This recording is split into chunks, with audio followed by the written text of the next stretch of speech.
Megan, is it true? What's all this I'm hearing about you stopping your IVF treatment? Rodney just told me. Hey, Betty, how have you been? Yep, the IVF thing is exactly like Rodney told you. We've decided to stop having the treatment. Why? You've been having treatment ever since you got married. Why would you want to give up after all this time? Do you not want children? We've been having treatment for years now, but we haven't made an inch of progress. All it's doing is draining us physically, mentally, and financially. It doesn't come cheap, and we just decided it wasn't worth the toll it was taking on us. Which is why, after a lengthy discussion, we decided to stop. But believe me, Betty, this isn't a decision that we took lightly, and it hasn't been easy for either of us. All that may be so, but still, do you realize that if you stop now, you might never get another chance? You're both already in your late 30s. The clock's ticking, Megan. You can't get pregnant forever. It might be difficult now, but it'll be downright impossible if you leave it too long. How do you think you'll feel then, knowing if you carried on with the treatment, there might have been a chance? I know that. Trust me, Betty, we've already been over everything you're saying more times than you know. But we decided this is for the best. Well, I won't go along with it. I simply will not. If you don't have kids, my son will be the last generation of this family. Are you trying to exterminate my bloodline? Exterminate your bloodline? Jesus, Betty, where the hell did that come from? I didn't have a toothbrush mustache the last time I checked. But being serious, we plan on looking into other alternatives. Having kids yourself isn't the only way, you know. There's always adoption or fostering. No. That's simply no good. It's a wife's job to bear children. Look, Betty, I understand how you feel. You're my mom-in-law and you want grandkids. I get it. I really do. And it's not like we didn't try. We tried so hard, but my body seems totally unwilling to work with us, and there's only so much stress we can take. I'm begging you, please, will you try to understand? This isn't easy for us either, you know? No way, it's too early to give up. At least carry on with the treatment for another year. But we've been doing it for years and years by this point. We can't take any more. A year's worth of treatment is expensive. To be honest with you, it just feels like we were throwing our money down the drain. We want to start putting it to better use on other things. Other things? Such as? Well, for starters, if we do end up adopting or fostering, it's going to cost us a lot, so we'd like to put most of the money towards that. Just wait a second. How could you be so selfish? I can't believe what I'm hearing. Why does this conversation seem to be going forward on the assumption that you have my approval to adopt? Let me make one thing crystal clear, Missy. You do not. How can you even call yourself a woman if you're incapable of having children? I'd appreciate it if you didn't say stuff like that. I can still become a mother without having kids of my own. Besides, you speak as if a woman's only value is her womb. I don't mean to be rude, but this isn't the Bronze Age. Don't get cheeky with me, young lady. I'm airing a legitimate grievance with your irresponsible decision, and you will take me seriously. You should know that I'll no longer acknowledge you as my daughter-in-law if you go through with this. If you can't have kids, there's no reason to keep you around. And we don't need you in this house for a second longer. Divorce my son immediately. Wow, are you joking? We're not getting a divorce. Why would we do that? Because you decided not to have children. Why wouldn't you divorce? Step aside gracefully so someone more capable can take your place. My son should be married to a woman who can bear children, not a barren wasteland like you. You're damaged goods. And you're more horrible than I thought. Me and Rodney love each other whether we can have kids or not. Me and him agreed to stop the IVF treatment together. Knowing my Rodney, he's probably just pretending to go along with it because he's kind. Deep down, he wants kids more than anything. It must be so difficult for him to hide his disappointment with you, my poor son. You probably make him feel awkward about talking about how he really feels, or like he'll get shouted at if he tells the truth. How could you make him tolerate such an awful situation? You're the worst wife of all time. Did Rodney say that to you? He didn't, did he? He's not pretending to go along with anything. How about you stop dictating at me about how you think things must be based on your own warped assumptions about the world and accept what I'm telling you at face value? How dare you speak to me like that, you insolent little upstart? I'm your husband's mother. I know my son better than anyone else in the world. We're not getting a divorce, and that's final. This is mine and Rodney's problem, so whether it's the kids or the treatment that may or may not enable us to have kids, it's for me and Rodney to decide on our own.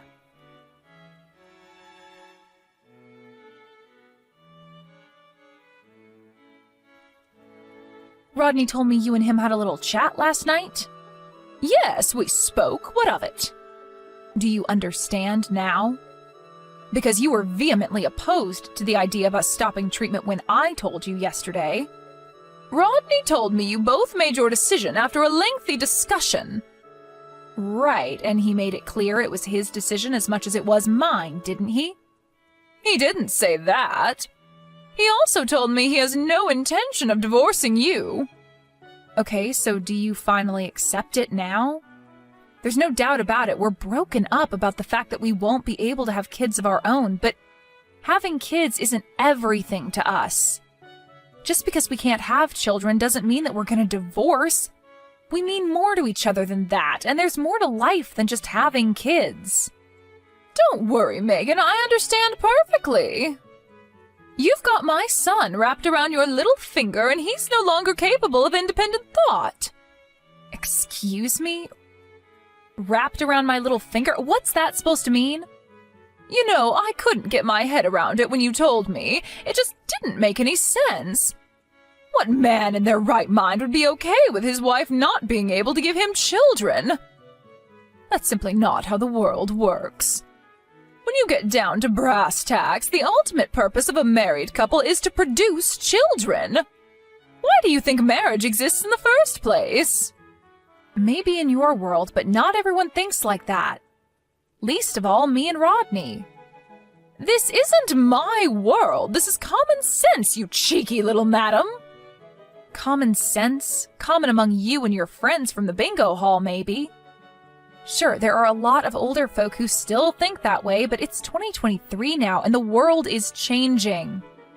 You're wrong if you think that's how most people think. I mean, come on, Betty, there are tons of couples out there who've been together decades with no kids.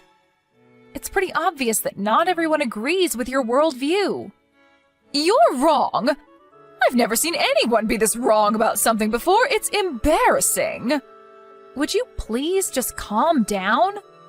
Rodney himself just explained the situation to you. He told you this is what he wants. What more can we even say to you at this point? You've brainwashed him with your devious wiles. That's the only possible explanation for him speaking such nonsense. It has to be. It has to be. You still don't get it. I could forgive you being misunderstood before he set you straight, but I can't give you the benefit of the doubt anymore. This is beyond ridiculous. Just accept what we're telling you and let's be done with this fiasco already. You shut your insolent mouth. My son would never agree to something like that if he's had his head screwed on properly. He's been brainwashed. I should never have agreed to let you marry him. I have to save my son from your evil clutches. By that I take it you mean you want to cause him a bunch of unnecessary stress by trying to convince him to divorce me? Do you have any idea how upset he'll be if you carry on acting like such an obstinate blockhead? We've been through enough lately, Betty. The last thing we need is you bothering us with your absurd demands. You've got some nerve to claim to care about my Rodney being upset, when you've manipulated him into being your subservient little yes-man. You may as well have his manhood in a jar, that poor boy. I'm trying to save him from your clutches here. Wow, it's patently obvious this conversation is pointless. I may as well be talking to a brick wall. Actually, no, that would be an insult to brick walls. I've heard all I need to hear. You have no intention of listening to what either of us have to say. Fine, forget it. We don't need your understanding or acceptance. Who do you think you are? Don't be so selfish. What makes you think you call the shots here anyway? I won't let you get away with what you're doing. You've got another thing coming if you think this is the end of this, madam. If you're just gonna keep talking at me while ignoring everything I say, then what's the point in us even talking at all? This is a waste of everyone's time. We're done talking to you. If you really care about Rodney, you'll accept that the best thing for us to do right now is to keep as much distance from you as possible. What are you talking about? Distance? Are you threatening me? I'm not threatening you. We're just making the only decision you've left us with. We're gonna be keeping our distance from you for the time being, or at least until you demonstrate to us that there's any value in talking to you. Rodney and I always knew we might have to do this one day. This was the straw that broke the camel's back. We knew that if you couldn't understand and accept our decision, we'd have no choice but to keep a healthy distance from you to preserve our sanity. What? Oh my God! So let me get this straight. Not only do you attempt to exterminate my bloodline by refusing to provide me with grandchildren, but now you're trying to snatch my own son away from me? You horrify me. Is there anything you're not capable of? You can think what you like of me. It's not my problem anymore. Who the hell do you think you are? You've gotten so big for your boots, you think you can steal my own son from me? You've got another thing coming if you think you're getting away with this, Missy.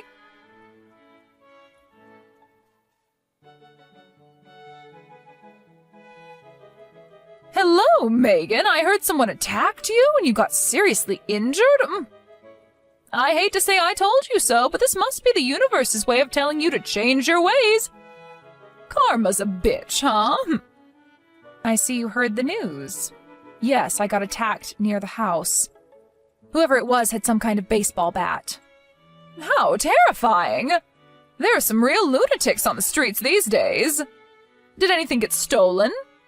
Yes, they took my purse. Ah, so it was a robbery then. But why on earth did they have to hurt you if all they wanted was your money? How barbaric. I can't believe this kind of thing would happen in our neighborhood. It never used to be like this around here. The world's going to the dogs, I tell you. Right. You see it on the news all the time, but you never think it's gonna happen to you. Well, how are your injuries? The doctors tell me they'll take 3 months to heal. My legs are fine, other than a few grazes from when I hit the ground, so thankfully I can still walk. But there's a big crack in my left wrist bone. I see. Well, it could always be worse, I suppose. You should be grateful you can walk, my dear. Life on crutches would have been a nightmare. Sure, I'm grateful it's not worse, but having a broken wrist isn't exactly fun, you know. I'm left-handed, so I can't even do simple things like cooking my own food or getting dressed on my own anymore. I'm so sorry to hear that, dear. How awful. You poor thing, this couldn't have happened to a lovelier person. I hope they catch the guy who did it soon. Thanks for your kind words, Betty, but you don't need to worry one bit. They'll be arresting my attacker any minute now. Wait, what? They're going to arrest him?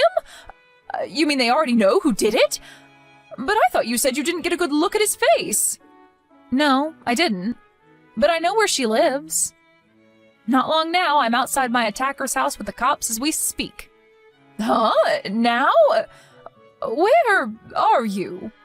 Like I just told you, outside my attacker's house. The kind of deranged lunatic who'd attack someone with a bat as they walked home needs to be taken off the streets and thrown in jail immediately. Wouldn't you agree? Well, yes, of course I agree. But do they really know who did it? How? They found a clue. A clue? What kind of clue? Surveillance cameras? Witnesses? What's wrong, Betty? You're asking an awful lot of questions all of a sudden. You seem agitated. Is there something bothering you? Something you'd like to share, maybe? I'm not agitated. I'm just curious about who did it is all. It's only natural I'd be worried if there was some lunatic roaming around the neighborhood with a bat. I might be in danger. They couldn't figure out who it was from the surveillance cam footage. They were crafty enough to wear a hood, and they took a route with no cameras when they escaped. The cops said it was either the fluke of a lifetime or it was someone with a pretty intimate knowledge of our neighborhood. They say they think it was a planned attack, but my purse that got stolen turned out to be the ultimate clue. Your purse? I totally forgot about this, but Rodney reminded me after we got done with my x-rays and getting patched up by the nurses at the hospital. I have a loss prevention tag in my purse. A loss prevention tag? What's that? It's like a GPS kind of thing. I bought a couple, actually. I have one clipped to the inside of my purse and another in my phone case. I can activate it with this little button on my keyring as well as with an app on my phone. I'm so forgetful. I'd forget my head if it wasn't screwed on. Rodney got me a bunch of them for Christmas a few years back. They're so handy. I can't tell you how many times they've saved my butt.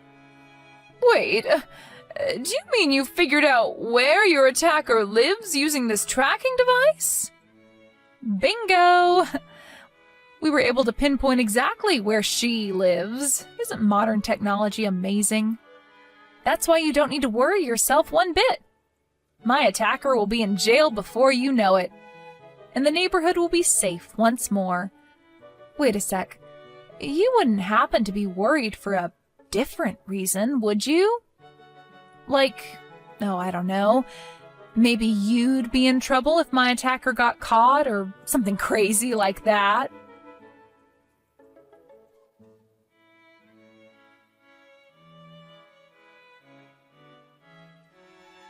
Betty, are you there? How long do you plan on holing yourself up in the house? I really think you should come out soon. You need to do something about the cops surrounding the place before I think about setting foot out there. There'll be a big ruckus if I come out, and that's the last thing either I or the neighbors need. Are you blind? There's already a big ruckus. Look at all the patrol cars. The neighbors are already out in droves. Haven't you seen the crowds? Everyone's wondering why there are so many cops outside your house. But don't worry, if you come out, things will calm down right away and everyone can get back to their normal lives. No, I can't. I can't be taken away by the cops in front of the entire neighborhood. There's a limit to how much embarrassment one person can take. But these lovely policemen would really, really like to have a chat with you, Betty. They're here to arrest you, after all, because you're a violent criminal. What? Who's a violent criminal? You, obviously. Me? Violent? I don't have a violent bone in my body, and I resent the accusation. I am your mother-in-law, young lady. Don't be so rude. But, Betty, you came at me from behind with a baseball bat and beat the crap out of me before I even had a chance to figure out what was going on. If that's not violent, then what is? We can go with barbaric or savage instead if you like. The bottom line is that you broke the law and my wrist, and you're going to face the consequences. Lies! There's no guarantee that this GPS tag of yours is accurate. Technology malfunctions all the time. Give me definitive proof or stop making these hurtful accusations at once. You're upsetting me. Definitive proof? Okay, you asked for it. Huh? I just had a look through the garden shed. Guess what I found? The bat you used to beat me black and blue with. What would an old lady living on her own need a baseball bat for? It seems suspicious if you ask me. I think we should have the forensic guys test it out. That's, Rodney's old bat from back in the day. I came across it when I was cleaning out the shed last week. The only reason I left it leaning against the wall like that was because I was getting ready to throw it out. Really? Cool story, Betty. Want to know something else weird? There's this dark red stuff all over it. It's my blood, isn't it? I think this just about covers our definitive proof, don't you? So what's it gonna be? Something tells me the cops' patience is gonna run out if you keep insisting on keeping yourself holed up in there for much longer. I'm no criminal! I haven't done anything that warrants me being arrested! So that's what you're sticking to, huh? I see. You just broke the tag, didn't you? Do you not realize it's a little too late? There's nothing you can do to escape the hell that's about to come down on you.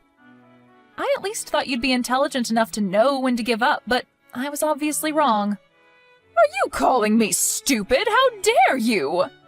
Forgive me. I accidentally said what I really think of you. Do not make fun of me, young lady. This is not a joke. Your life is one big joke. How can I not make fun of you? Not liking me doesn't give you the right to use violence to beat me into submission with a baseball bat. These aren't the actions of someone with a brain, Betty. Aside from being wrong on every level, it was completely moronic and borderline psychopathic. You don't get to act like a cave-dwelling savage and not face the consequences. All I wanted to do was take back my son after you stole him from me, you heartless little witch. I was a mother in pain. Was what I did really so wrong? Anyone would have done what I did in my position. You needed to learn a lesson, so I taught you one. So you did this for Rodney? Something tells me he didn't want you to beat the crap out of his wife. He couldn't be more furious with you. In fact, I've never seen him this mad. Wait, what? Is Rodney here too? Yes, he's talking to the police at the moment. He told them to do whatever it takes to arrest you, even if that means using force. You've got another thing coming if you think he's gonna defend you. He wants you in the back of one of these cop cars more than anyone. He said you need to pay the price for what you did. No, this can't be happening. My son would never say that. Oh, by the way, there's something I forgot to tell you. A few days ago, me and Rodney decided we're going to adopt. We've been making phone calls to all the local orphanages. It looks like we're going to be able to have our family after all. This is all your fault for not being able to have children. None of this would be happening if you didn't have a barren wasteland for a womb. If you didn't tell me all that nonsense about adopting or fostering, I never would have had to buy that baseball bat. You might not be blood related, but any children we adopt would have been your grandkids. But we don't have any intention of letting you meet them now. Far from it. We're not even going to tell them you exist. I can't think of a single benefit of them knowing about someone as horrible and black-hearted as you. We're washing our hands of you. No matter what happens to you from here on out, it's not our problem. We'll never be there for you again. Not now, not ever. You mean you're hanging me out to dry? I wouldn't put it that way. I'd say it's more like we're having a tumor removed. Anyway, this wasn't my idea. It was Rodney's. There's no way he'd ever say that. Stop lying to me, Megan. You're sick. I'm guessing you stole my purse to make it look like a robbery? You probably thought you were really clever by covering your tracks like that, didn't you? I bet you didn't think it'd come back to bite you in the ass this hard. It's time to come out of the house and face the music. You shut your mouth. This is all your fault. All your fault, I tell you. You'll pay for this. You wouldn't believe some of the rumors going around the neighborhood about you, Betty. You really are the talk of the town. I doubt you're going to have any allies left when you get out of prison. I hope you're good at being on your own, because something tells me you're going to have a very lonely, isolated future ahead of you. You deserve every second of it, of course. Oh my God! How could you do this to me? I'm the victim in all of this! You stole my son! You called me an evil witch. But judging from some of the conversations I'm hearing out here, the public consensus is that you're the evil one. Rodney and I don't want anything more to do with you. We are so done. You said I was damaged goods, but from where I'm standing, the only damaged one here is you. And I mean that on a deep, psychological level. We'd have to be insane to carry on letting you play a part in our lives. See ya.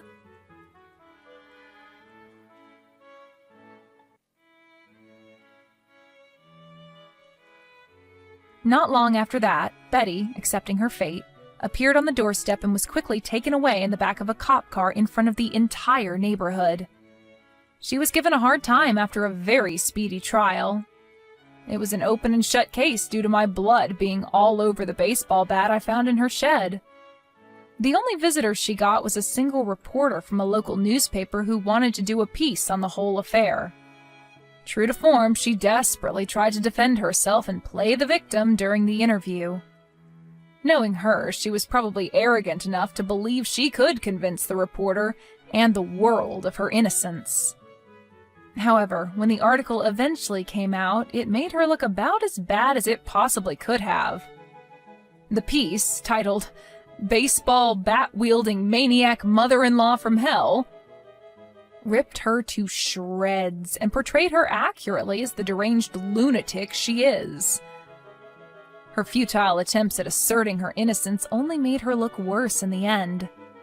Once she was in jail, Rodney and I moved out of state somewhere she could never find us and adopted our first child.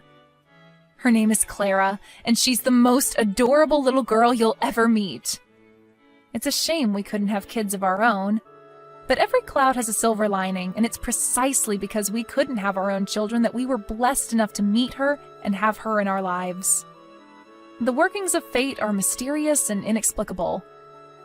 And even though it hasn't been plain sailing, me and Rodney feel nothing but grateful for what life has given us.